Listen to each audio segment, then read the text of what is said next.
Hi எல்லாருக்கும் வணக்கம். வாங்க சிக்கன் கிரேவி பண்ணுறது எப்படின்னு பார்க்கலாம். அதுக்கு 3 பெரிய வெங்காயம் எடுத்து நறுக்கிக்கிட்டேன். அப்புறம் 2 தக்காளி, அப்புறம் 3 பச்சை மிளகாய் எடுத்து நறுக்கிக்கோங்க.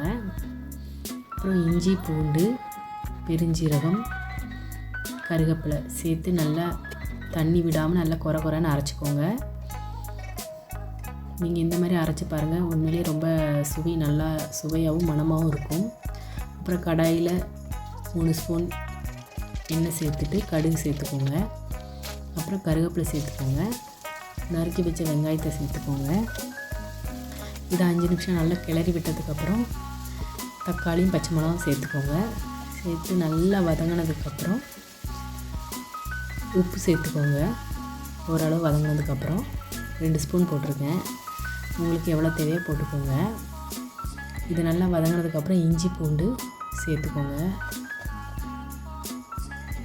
சேர்த்து நல்லா கிளறி விட்டுட்டு நல்லா அந்த இஞ்சி பூண்டு வாடை போகிற வரைக்கும் வதங்கிக்கோங்க. நல்லா வதங்கினதும் நம்மளோட சிக்கனை சேர்த்துக்கலாம்.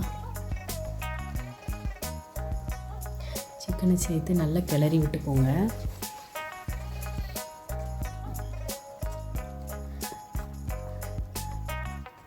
மஞ்சள் தூள் சேர்த்துக்கோங்க. மஞ்சள் தூள் சேர்த்துக்கிட்டு ஒரு 10 நிமிஷம் மூடி போட்டு நல்லா வேக வைங்க. தண்ணி அதுலேருந்து வரும். நீங்கள் தண்ணி சேர்க்கணுன்னு அவசியம் இல்லை. சிம்மில் வச்சே வேக வைங்க. அப்புறம் இது வெந்ததும் நான் குழம்பு மசால் பொடி போட்டிருக்கேன், வீட்டில் அரைச்சது தான். நீங்கள் பேக்கெட் மசாலா போடுறதா இருந்தால் போட்டுக்கோங்க. இதை சேர்த்துட்டு நல்லா மூடி வச்சு ஒரு 10 நிமிஷம் நல்லா வேக வச்சு நல்லா கொதித்ததும் சிம்மில் வச்சுருங்க. சிம்மில் வச்சு ஒரு 10 நிமிஷம் வேக வச்சு நல்லா கிளறி விடுங்க. அவ்வளோதாங்க, நம்மளோட சிக்கன் கிரேவி ரெடி ஆயிடுச்சு. இதை பண்ணி வீட்டில் உள்ளவங்களுக்கு கொடுங்க, எல்லாத்துக்கும் ரொம்பவே பிடிக்கும். நீங்கள் கண்டிப்பாக இதை ட்ரை பண்ணி பாருங்கள். அப்புறம் என்னோடய குழம்பு மசால் உங்களுக்கு தேவைப்பட்டுச்சுன்னா கமெண்டில் சொல்லுங்கள். நான் அதோடய இன்க்ரீடியன்ட் சொல்கிறேன் உங்களுக்காக. இவ்வளோ நேரம் எல்லோரும் பார்த்ததுக்கு ரொம்ப நன்றி. உங்களோட ஆதரவு என்றைக்கும் இருக்கணும்.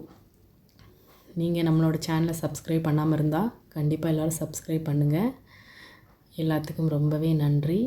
நம்மளோட சுவையான சிக்கன் கிரேவி ரெடி ஆயிடுச்சு. இந்த மாதிரி ட்ரை பண்ணுங்கள்.